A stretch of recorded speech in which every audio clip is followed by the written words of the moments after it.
زمین میں موجود ہر جاندار کا رزق اللہ کے ذمہ ہے۔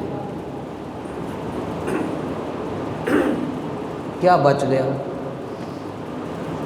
ہماری ٹینشن تو پھر بے مقصد رہی۔ جب اس نے جو ذمہ لے لیا، زندگی وہ دے رہا ہے تو روٹی نہیں دے گا، شفا دے رہا ہے تو رزق نہیں دے گا۔ دوسری بات، بڑی کمال کی بات کی، یعلم مستقرہا و مستودعہا، جس نے رزق دینا ہے نا مالک نے، اس کو یہ بھی پتہ ہے کہ میری فلاں مخلوق کہاں رہ رہی ہے، اس کا ایڈریس بھی جانتا ہے، اس کا ایڈریس بھی جانتا ہے، میری کہاں کہاں کون کون سی مخلوق دریا میں ہے، زمین پہ ہے، ہوا میں ہے، رات کو اڑتے ہیں، دن کو اڑتے ہیں، وہ کیا کھانا پسند کرتے ہیں۔ اگلا یہ خاص جملہ ہے۔ تو مستقر اور مستودع کے دو لفظ ہیں، مالک نے ارشاد۔ مستقر کہتے ہیں دنیا کی رہنے کی جگہ، جہاں آپ نے سٹے کیا، چبرجی پارک میں، جہاں سٹے ہے نا بندے کا، جس چیز کا ہر جاندار کے رہنے کی جگہ مستقر، اس میں ظرف ہے۔ وہ مستودعہ، اور یہ زندگی گزارنے کے بعد جہاں اس کی قبر بنے گی اس کو مستودع کہا۔ فرمایا ساری جاندار جتنی مخلوق ہے اس کا رزق بھی میرے ذمہ ہے۔ یعلم مستقرہا و مستودعہا، اللہ تعالیٰ دنیا میں اس کے رہنے کی جگہ بھی جانتا ہے اور اس کی قبر کو بھی جانتا ہے۔ کل فی کتاب مبین، یہ کچی بات نہیں ہے، اللہ نے ہر شے روشن کتاب میں لکھ دی۔ تو رزق کس کے ذمہ ہے؟ اس مالک کے ذمہ، ٹینشن ختم۔ برادران اللہ اکبر، اب اس چیز کو بڑی کلیئر کٹ رسول اللہ صلی اللہ علیہ وسلم نے اپنی حدیث میں بیان کیا۔ میں یہ چاہوں گا، میں اپنے لیے بھی چاہوں گا کہ آج سے یہ مصیبتوں کے پہاڑ جو ہم نے سر پہ، اوہ ہوئے ہوئے فلانا قرضہ نہیں ہے، فلانی قسط نہیں ہے، فلانا کرایہ دار نے پیسے نہیں دیتے، بڑے گا کی 70 سال تک تو نے کبھی اس نے بغیر کھلائے تجھے سونے نہیں دیا، اور تو جب بھی اٹھا ہے تو اس نے کھلایا ہے تجھے۔ ٹینشن ختم کر دیں تو رزق کے حوالے سے، تکلیف کے حوالے سے، خوشی کے حوالے سے پوری دنیا اس وقت ٹینس ہو چکی، پورا ملک ٹینس ہو چکا، بڑا مسئلہ ہے، مہنگائی بڑی ہو گئی۔ ہمارے مسائل کی ایک لمبی لسٹ ہے جو ختم نہ ہوتی ہے نہ ہوگی۔ جب یہ آیتیں پڑھتے ہیں، احادیث سنتے ہیں تو مسئلے حل۔ درود شریف پڑھیں، الصلاۃ والسلام علیک یا رسول اللہ وعلی آلک واصحابک یا حبیب۔ سنیے، حضور علیہ الصلوۃ والسلام نے اپنے بھتیجے حضرت عبداللہ ابن عباس، حضور کے بھتیجے ہیں اور پہلے مفسر قرآن ہیں، حضور پاک کے پاس پیچھے سواری پر بیٹھے تھے۔ وہ خود کہتے ہیں کن تو خلف النبی، میں اللہ کے رسول کے پیچھے سواری پر بیٹھا تھا۔ سرکار نے فرمایا اے بچے، میں تجھے خاص باتیں بتاتا ہوں، یاد رکھنا، میں تجھے چند باتیں بتاتا ہوں۔ یہ ہے تربیت۔ اسی تے فلم بھی کھانی ہوندی بچیاں، استغفر اللہ۔ میں تجھے خاص باتیں بتاتا ہوں، اس میں 2-3 باتیں ہیں۔ دوسرا جملہ یہ ہے اذا سألت فاسأل اللہ، جب تجھے مانگنے کی نوبت پیش آئے سب سے پہلے اپنے رب کے آگے دامن پھیلا دے، اور جب مدد مانگے تو اپنے رب سے پہلے مانگنا۔ تو تیسرا جملہ، کمال کی حدیث شریف اس آیت کو واضح کر رہی ہے۔ یہ 5 چیزیں میں نے جو عرض کی ہیں ان کو حضور پاک نے واضح اور کر دی، تاکہ ہم آج سے اپنا مائنڈ سیٹ کر لیں۔ ہم جدھر بھٹک رہے ہیں، کدی اس منڈے نو ویکھ، کدی اس پتر نو ویکھ، کدی اس دھی نو ویکھ، کدی فلاں نو ویکھ انہیں بھی کچھ نہیں کیتا، انہیں بھی کچھ نہیں کیتا، انہیں بھی کچھ نہیں کیتا، فلاں نے ووٹ نہیں دیتے، فلاں نے انج نہیں کیتا، فلاں نے میرا تبادلہ نہیں کیتا۔ میں بھی آپ کے ساتھ اللہ کے محبوب کے اس فرمان کو جب پڑھتے ہیں، بار بار پڑھیں اس کو، آپ کے سینے میں ٹھنڈ پڑے گی، دماغ فریش ہوگا، ٹینشنیں ہمیشہ کے لیے ختم، سب پریشانیاں ختم ہو سکتی اگر توجہ سے رسول اللہ کی بات سنیں۔ حضور صلی اللہ علیہ وسلم نے حضرت ابن عباس رضی اللہ عنہما سے خاص بات ہے، کبھی میں نے اتنی آپ کو تنبیہ سے نہیں بتائی۔ حضور علیہ السلام کا ارشاد ہے، پوری امت کو خطاب ہے، پوری امت کی تربیت تا قیامت۔ فرمایا اعلم، جان لے، لو ان الامت لو اجتمعت علی ان ينفعوک بشیء، اگر ساری مسلم امت، ساری انسانیت کٹھی ہو جائے، ساری امت اس بات پر یونٹی اختیار کر لے، اکٹھے ہو جائیں، کیا علی ان ينفعوک بشیء، کہ تجھے کسی چیز کا فائدہ دیں، پھر کیا ہوگا؟ سنیے، فرمایا لم ينفعوک الا بشیء قد کتب اللہ تعالی لک، وہ سب مل کر، سارے مل کر، پورا پنچ ہاؤس مل کر، پورا این اے کا حلقہ مل کر، پورا ملک مل کر، پوری دنیا مل کر، اللہ کے رسول نے فرمایا لم ينفعوک الا بشیء، تجھے اتنا ہی نفع دیں گے سارے مل کر جتنا اللہ تعالیٰ نے تیرے مقدر میں لکھ دیا، سب مل کر اتنا نفع دیں گے، قد کتب اللہ لک، جتنا اللہ نے تیرے مقدر میں لکھ دیا تھا۔ ایک اگلا جملہ، اور اس کے اپوزٹ دوسرا جملہ ہے، ارشاد فرمایا اور اگر سب کے سب مل جائیں، سارے بندے اکٹھے ہو جائیں کہ تجھے نقصان پہنچائیں گے، اینو رحیم یار خان کٹو، ادھر ٹرانسفر کرو، ایدی دکان ہی تھے نہ ہوئے، خالی کرو دکان، خالی کرو مکان، مر جائے۔ سنیے حضور کا فرمان، اپنے محبوب نبی کریم کا صلی اللہ علیہ وسلم، اللہ اکبر، فرمایا اور اگر وہ سب اکٹھے ہو جائیں، جمع ہو جائیں کہ تجھے نقصان پہنچائیں گے، لم یضروک الا بشیء قد کتب اللہ تعالی علیک، وہ سب مل کر بھی تجھے صرف اتنا نقصان پہنچا گے، اتنا پریشان کریں گے، اتنا نقصان دیں گے جتنا نقصان اللہ تعالیٰ نے تیرے بارے میں لکھ دیا۔ کیا بچ گیا؟ نفع بھی اس نے لکھا تھا، لوگوں نے دے دیا، نقصان بھی اس نے لکھا تھا، اتنے نمبر آئیں گے، بورڈ سے آ گئے۔ ان کا کیا کمال ہے؟ کمال تو اس کریم کا ہے جس نے دنیا میں بھیجنے سے پہلے نفع بھی لکھ دیا، نقصان۔ خاص توجہ والا جملہ جو میں نے پہلے اس طرح نہیں بتایا۔ پھر آگے ہم مت تھوڑی جی کوشش کر لی، مت کچھ ہو رہا جان، اور بھی تب آئیں گے جب اس نے لکھا ہوگا۔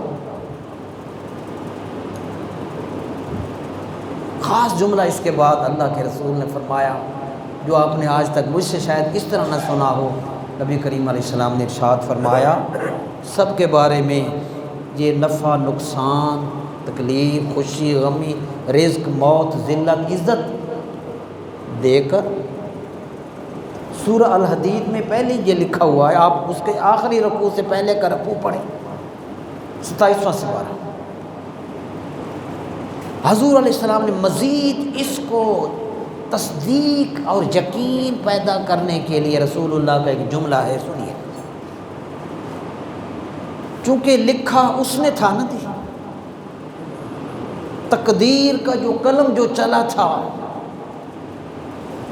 جس قلم نے آپ کی قسمت، تقدیر، نفع نقصان لکھا تھا، جس چیز پر لکھا تھا، حضور نے ادھر اشارہ کیا، فرمایا رفعت الاقلام وجفت الصحف، جس قلم نے تیری قسمت لکھی تھی اللہ نے وہ اب اٹھا لی ہے، اور جو تحریر جس پر لکھی تھی وہ تحریر کی سیاہی خشک ہو گئی، اب نہ قلم چلے گی نہ تبدیلی آئے گی، تو تیریاں ٹینشنیں تیری وجہ سے، تو ہی پریشانیوں میں اپنے آپ کو، اپنے بچوں کو، بیوی کو، خاندان کو، دفتر کو، ماحول کو ٹینس بنا دیا۔ میں نے ایک اور حدیث پڑھی، اللہ حضور پاک نے فرمایا جو تجھے ملا تجھے ہی ملنا تھا، اور جو تجھے نہ ملا لاکھ کوششیں کرتا تجھے نہ ملتا۔ اللہ سمجھ رہے؟ تو یہ چند باتیں تھیں جن کی طرف توجہ کریں گے پریشانیاں چٹکی میں حل ہو جائیں گی، مشکلات۔ اب میں آپ کی خدمت میں یہ بھی بتاؤں کہ پریشانیاں کیوں آتی ہیں۔ سورہ روم کی آیت مبارکہ کی 41 آیت میں ارشاد ہے، اس کا مفہوم پھر آگے چلتے ہیں۔ اللہ پاک نے اس آیت میں فرمایا کہ جب لوگ، پریشانیاں آتی کیوں ہیں؟ جب لوگ اپنے فرض کی ادائیگی میں کوتاہی اور بددیانتی کرتے ہیں اور دوسروں کا حق چھینتے ہیں، یہ خاص نقطہ ہے، تو پھر فتنہ فساد پیدا ہو جاتا ہے، پریشانیاں آ جاتی ہیں۔ ظہر الفساد فی البر والبحر بما کسبت ایدی الناس، تو انسانوں کے ان برے اعمال کے نتیجے میں تباہیاں اور بربادیاں آتی ہیں، اور ان مشکل تکلیف دے کر انسان کو ان برے اعمال کی اللہ تعالیٰ سزا چکھاتا ہے، لِيُذِيقَهُمْ بَعْضَ الَّذِي عَمِلُوا، تاکہ ان تکلیفوں سے انسان کو سبق ملے۔ اور سب سے اہم مقصد یہ ہوتا ہے کہ موت سے پہلے بندہ اپنے برے اعمال کی اصلاح کر لے، اور جو دوسروں کی مار دھاڑ میں لگا ہوا ہے اس سے ہاتھ اٹھا کر یرجعون وَلَعَلَّهُمْ یرجعون، بندوں سے، مخلوق سے اپنی نظر ہٹا کر اپنے رب کی طرف رجوع کر لیں۔ یہ تکلیفیں کیوں آتی ہیں؟ اور اب میں دوسری بات عرض کر رہا ہوں کہ قرآن کریم نے مشکلات اور پریشانیوں کے پہاڑوں کے آگے قرآن نے ایک بند باندھا ہے۔ سیلاب آئے نا تو بند باندھا جاتا ہے تاکہ آگے راوی کراس نہ کرے لاہور میں۔ قرآن کریم نے 5 چیزوں کے ذریعے ہر پریشانی کے آگے بند باندھ دیا۔ بہت بڑی اہم باتیں ہیں، اللہ ہمیں فہم عطا فرمائے۔ قرآن کریم نے سورہ انفال میں 10واں سپارہ ہے، ارشاد فرمایا یا ایھا الذین آمنوا، اس لیے کہ قرآن سے بڑھ کر نہ کوئی کتاب سچی ہے اور رحمان سے بڑھ کر نہ کوئی مہربان ہے۔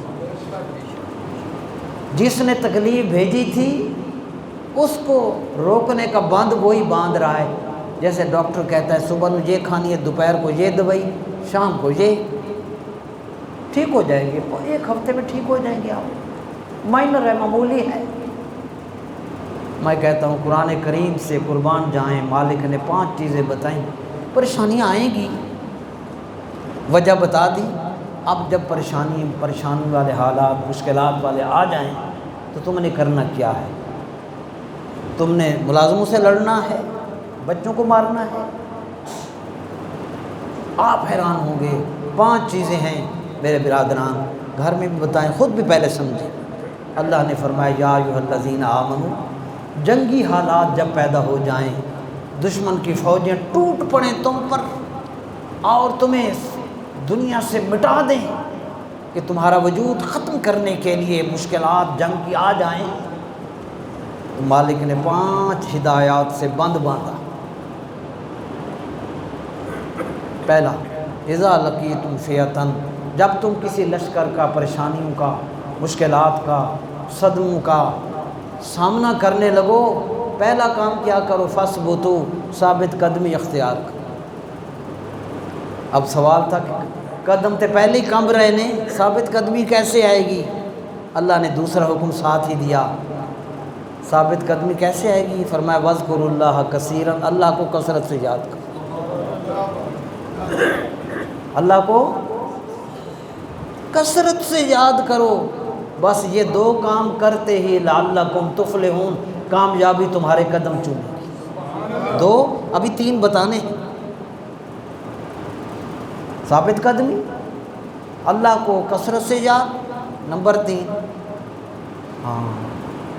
اطیعوا اللہ ورسولہ، میں نے قرآن میں جو کہہ دیا، میرے رسول نے جو کہہ دیا، میری بھی اطاعت کرو، میرے رسول کی بھی اطاعت کرو۔ 3، چوتھا سب سے اہم، ولا تنازعوا، آپس میں لڑنا بند کر دو، آپس میں نہ لڑو، دشمن تو تمہیں ویسے ہی مارنا چاہتا ہے، تم کیوں لڑو؟ آپس میں اتفاق، آپس میں مشاورت، اتحاد۔ یار مشکلات ہے، کوئی نہیں، بیٹھ کر مشاورت کرو، مت لڑو۔ 4، 5واں اس کے بعد فرمایا بس جب یہ 4 کر لو گے، 5واں ایسا بند باندھا کہ اس سے پریشانیوں کا رخ مڑ جائے گا۔ پھر فرمایا یہ 4 چیزیں آئیں، وَاصْبِرُوا، اب 5واں حکم یہ دیا، ثابت قدمی، اللہ کا ذکر، اللہ رسول کی اطاعت، آپس میں نہیں لڑنا۔ یہ 4 چیزیں جب جمع ہوئیں تو 5واں وَاصْبِرُوا، اب پھر اللہ کی رضا کے لیے صبر کرو، ان اللہ مع الصابرین، پھر میں خود بھی صبر والوں کے ساتھ ہوں، میں خود صبر والوں کے ساتھ ہوں۔ تو جب ایک MNA MP وزیر اعظم آپ کا ساتھ ہو تو آپ کو پریشانی نہیں آتی، تو جب احکم الحاکمین آ جائے تو پھر کیا پریشانی ہے؟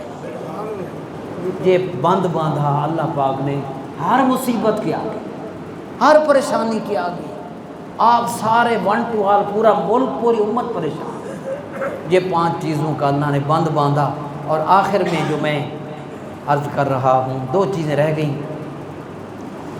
اللہ پاک نے یہ چیزیں سکھا کے مشکلات کو حل کرنے کی کوشش بھی کرو، مگر یہ 5 چیزیں کرتے رہو۔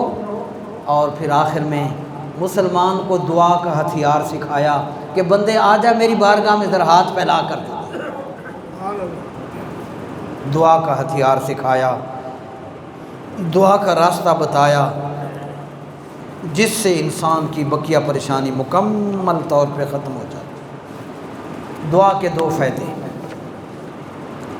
پہلے تو ارشاد فرمایا وَقَالَ رَبُّكُمُ ادْعُونِي أَسْتَجِبْ لَكُمْ۔ بعض دفعہ باپ نہیں مانتا، بعض دفعہ اولاد نہیں مانتی، بعض دفعہ رشتہ دار نہیں مانتے، بعض دفعہ افسر نہیں مانتا، حکومت نہیں مانتی۔ اللہ نے فرمایا میں اتنا تم پر مہربان ہوں، تم مجھ سے مانگ کر تو دیکھو، ادعونی استجب لکم، تم مجھ سے مانگو میں تمہاری ساری قبول کروں گا، تمہاری دعا قبول کروں۔ یہ آیت ہے سورہ المومن میں۔ اور قربان جائیں شارحین حدیث پر، جنہوں نے بہت کچھ ہمیں حدیثوں کی روشنی میں بتایا دعا کا فائدہ کیا ہے۔ آج ہماری ایک عزیزہ بیمار ہیں، دعا فرمائیں، وینٹیلیٹر پر ہیں، دعا فرمائیں اللہ اس کو صحت عطا فرمائے۔ حضور کی حدیث فرمائے ان الدعاء ينفع مما نزل ومما لم ينزل۔ مصیبتیں 2 طرح کی ہوتی ہیں، ایک وہ ہے جس میں آپ سروائیو کر رہے ہیں، جو آپ پر ٹوٹ چکی ہے، جس میں آپ مبتلا ہیں، اور ایک وہ مصیبت ہے جو کل آئے گی، پرسوں آئے گی، اگلے سال آئے گی۔ میرے اللہ کے محبوب نے فرمایا، اور مفتی احمد یار خان نعیمی علیہ رحمہ نے یہاں ارشاد فرمایا کہ دعا کے 2 فائدے ہوتے ہیں۔ جب مالک کے آگے ہاتھ اٹھتے ہیں، فرمایا جو مصیبت آ چکی ہوتی ہے وہ ٹل جاتی ہے، اور جس نے ابھی آنا ہوتا ہے وہ وہیں رک جاتی ہے، وہ آگے نہیں آتی۔ اللہ کا حکم اس کو آ جاتا ہے، نا میرا بندہ میری پناہ میں آ گیا۔ یہ دو فائدے ہیں میرے برادران دعا کے۔ اللہ اکبر۔ اس حوالے سے حضور علیہ السلام نے فرمایا من فتح لہ منکم باب الدعاء فتحت لہ ابواب الرحمہ۔ آپ صلی اللہ علیہ وسلم نے ارشاد فرمایا جس کے لیے دعا کا در کھول دیا جاتا ہے اللہ اس کے لیے رحمت کے سارے در کھول دیتا ہے۔ تو دعا سب سے بڑی اہم چیز ہے، اس کو بھی ساتھ ملائیں گے تو آپ پر کرم کی بہاریں شروع ہو جائیں گی اور جتنی بھی مشکلات ہیں وہ سب کی سب ختم ہو جائیں گی۔ اب میں آپ کو دو عمل بتا رہا ہوں جو پہلے میں نے نہیں بتائے، میں نے اس کا تجربہ کیا۔ سب سے پہلے ہر گھر میں روزانہ سورہ الدہر اور سورہ المرسلات، یہ جو سڈنلی ایکسیڈنٹ ہوتے ہیں، ٹنگ ٹوٹ گئی، حادثہ ہوا، پیسہ اولاد کی لڑائیاں، یہ آپ روزانہ پڑھیں سورہ الدہر اور سورہ المرسلات۔ اور دوسری چیز سورہ الدہر سورہ المرسلات 29ویں پارے کے آخر میں، سورہ الدہر سورۃ المرسلات بتا دوں گا۔ دوسری چیز جب پریشانیوں کے پہاڑ ٹوٹ پڑیں، میں نے تجرباتی طور پہ یہ بزرگوں کا قول ہے، عشاء کی نماز کے بعد سجدے میں سر رکھنا ہے اور لفظ کیا پڑھنا ہے؟ اللہ کی بہت بڑی صفت جو حضرت ایوب علیہ السلام نے اس سے پکارا تھا، اس صفت سے حضرت ایوب نے اپنے رب کو کہا تھا۔ وہ کیا صفت ہے؟ ارحم الراحمین، سب سے زیادہ رحم فرمانے والا، سب سے بڑھ کر رحم فرمانے والا کون ہے؟ تو سجدے میں عشاء کی نماز پڑھ کر سر رکھیں، فرمایا 100 مرتبہ یہ کہیں یا ارحم الراحمین، یا ارحم الراحمین، یا ارحم الراحمین۔ انشاءاللہ کچھ دن لگیں گے، پریشانیاں ختم۔ آخری بات جو آج میں حضرت ابن عابدین شامی کی، ابن عابدین بہت بڑے بزرگ ہیں، میں ان کی یہ دعا پڑھ کر آپ کو سمجھا رہا ہوں، آپ بھی پڑھیں، میں بھی پڑھ کر آیا ہوں۔ کیونکہ اگر خذو حذرکم، اللہ نے فرمایا دشمن کے آگے جاؤ، ہتھیار لے کر جاؤ، ورنہ وہ دشمن تمہیں کچل کے رکھ دے گا۔ برادران، دنیا کی ساری مشکلات کے آگے اللہ نے ہمیں دعا کا ہتھیار دیا ہے، اگر آپ اس ہتھیار کے ساتھ چلیں گے تو کچھ نہیں۔